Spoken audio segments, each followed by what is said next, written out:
Hello everyone, I'm Subukta from Golden Eagle Studies. So today I'm here to tell you about one of the Ielts module known as speaking module. So I will tell you few of the tips for speaking so that you can improve it and score more in this module. So let's begin.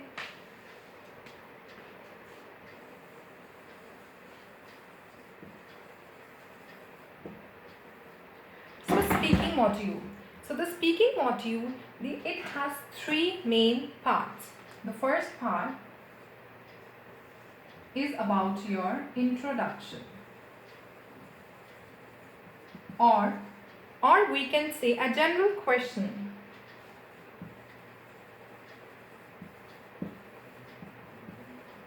Then the second one is your cue card.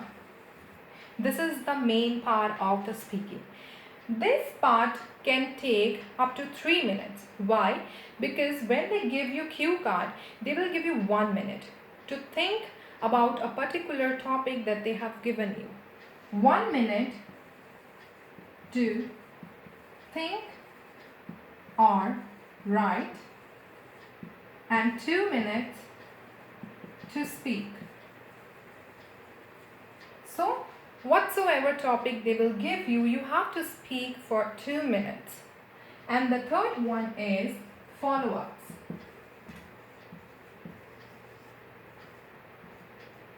They will, in this section, they will again ask you few of the question. It might be from the cue card as well, or they will ask you any one question and what you will answer, and they can make question from your answers only.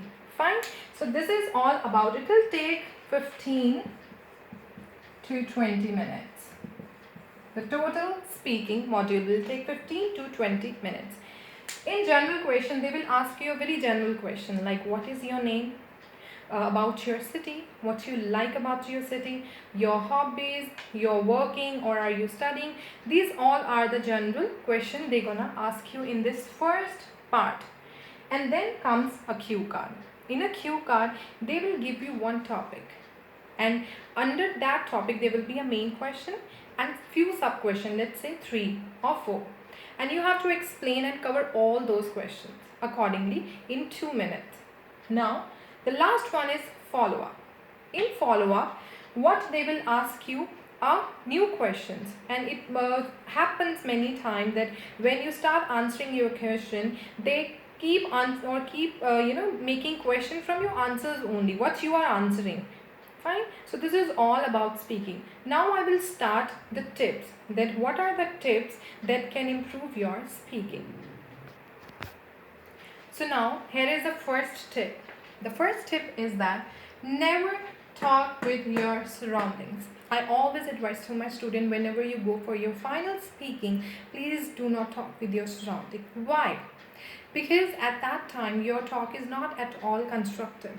You know why? Because what talk you will do when you are going to give an exam? Everybody is nervous over there, so they're gonna talk. Okay, have you done these kind of cue cards? Oh, the exam's gonna come from this cue cards only. I have given my test for 4 times, but I haven't cleared yet. So it means that they are boggling your mind. Yeah, diverting your mind. You're already nervous, and because of their talk, you're getting more nervous. So instead of talking with your surroundings, what you can do it? You can brushing up your notes. Keep revising your notes, because this is scientifically proved. Because I think this will do wonders in 2 ways. One thing, you can divert your mind from nervousness, and second is I elaborate with this tip with one of the example. Let's say you are sitting in a room, fine, with your friends, and you're continuously speaking or conversating in English only. Instantly somebody enters into the room and asks you something in English only. So would you be able to answer that person, or your mind will take a few time to understand what the other person is saying, because that is a different language. Fine? Or a same language, you can say that. Few of you may say, yes, we are habitual with this language, English language, so it won't affect us. But yes, who are not habitual, who are not in routine, who are not silver tongue, so for those I think it will become little difficult, or it will take little time. Let's take another example.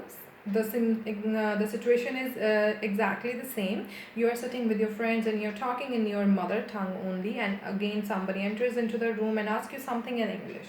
So your mind needs some time to switch to another language. Fine.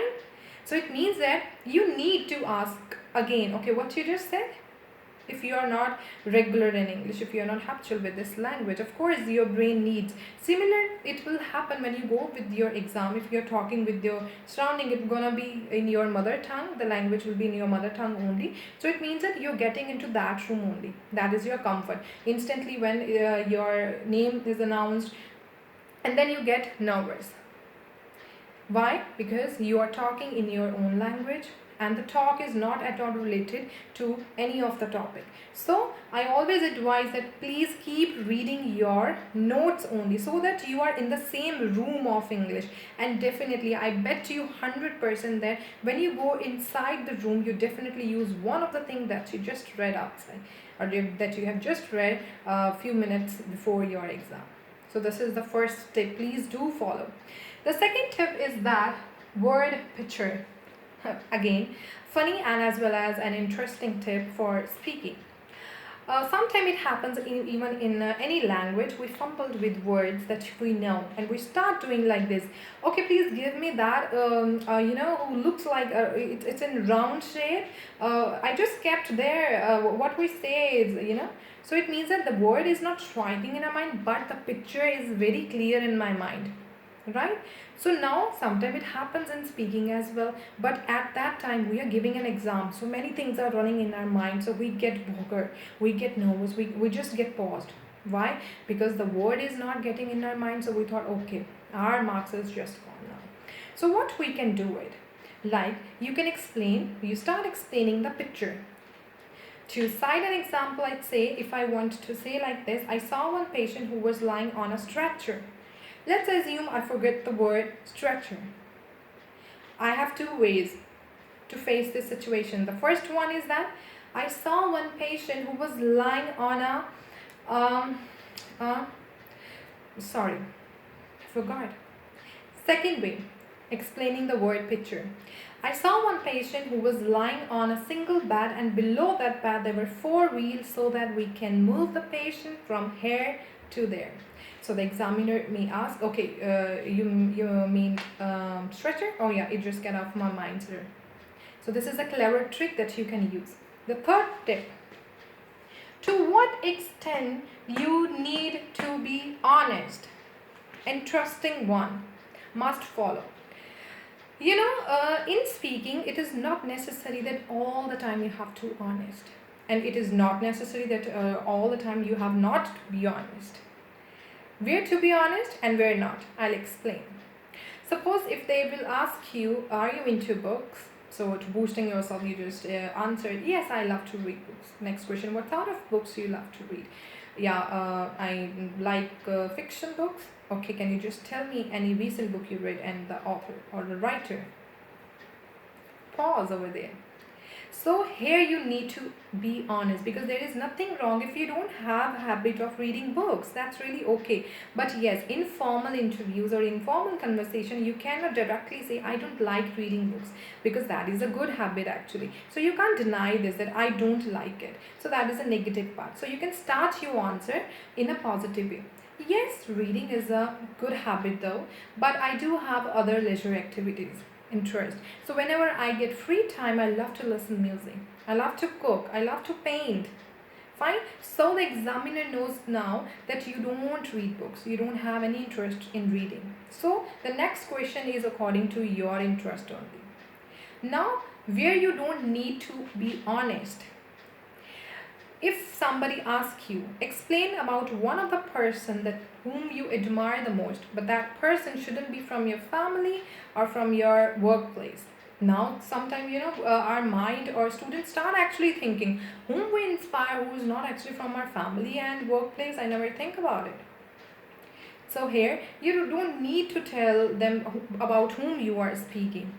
Just talk about your father, just talk about your mother, talk about your friend, and just pretend that you're talking about exactly about that person whom you asked. So here, you don't need to be honest.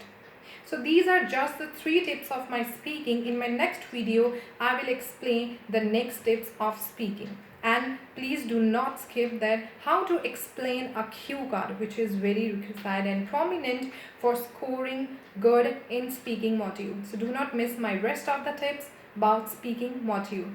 Thank you so much, and do not forget to subscribe my channel. Thank you so much.